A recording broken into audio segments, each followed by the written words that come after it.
Presiden nomor urut 2 Prabowo Subianto Gibran Rakabuming Raka, Yusril Iza Mahendra merespon pernyataannya terkait Mahkamah Kalkulator yang diucapkan calon Wakil Presiden nomor urut 3 Mahfud MD dalam sidang sengketa pemilihan Presiden 2024 di Mahkamah Konstitusi.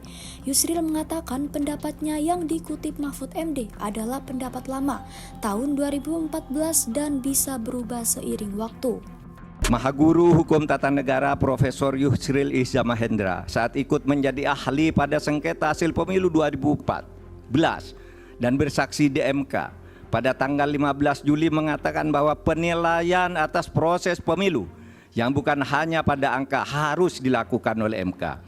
Pandangan ini bukan pandangan lama, melainkan pandangan yang selalu baru yang justru terus berkembang sampai sekarang, menjadikan MK hanya sekedar mahkamah kalkulator menurut Pak Yusril adalah justru merupakan pandangan lama yang sudah diperbarui sekarang.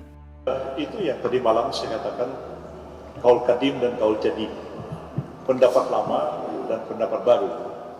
Bukan berarti saya inkonsisten dengan pendapat saya tahun 2014 itu. Tahun 2014 saya dihadirkan sebagai ahli di persidangan Mahkamah Konstitusi dalam sengketa Pilpres pada waktu itu.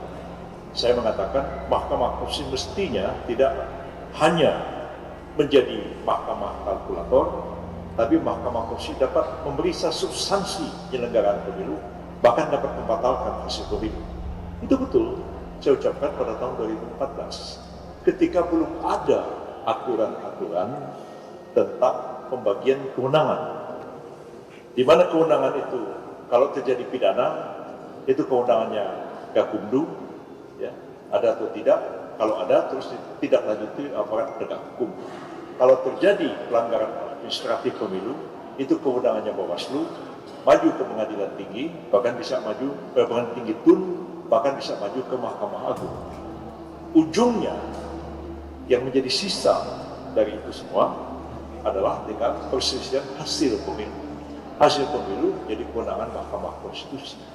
Jadi apakah saya mencela mengklaim atau orang memang sengaja ingin memberi gambaran bahwa seolah-olah saya tidak mengerti persoalan ini. Saya sangat mengerti persoalan ini.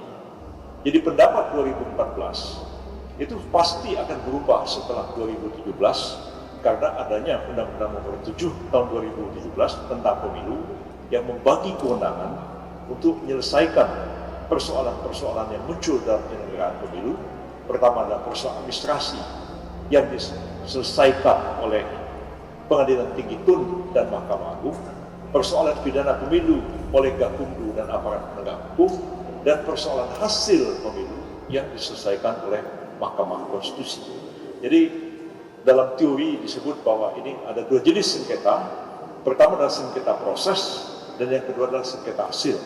Sengketa proses menjadi kewenangan dari Gakumdu, kewenangan dari Bawaslu dan Pengadilan Tinggi Tun sampai Mahkamah Agung, sedangkan sengketa hasil menjadi kewenangan Mahkamah Konstitusi.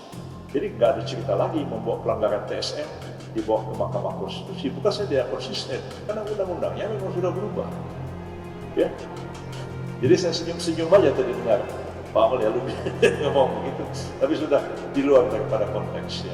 Saya kira hanya orang yang tidak mengerti hukum, bahwa hukum sudah berubah, pendapatnya masih pendapat yang lama juga.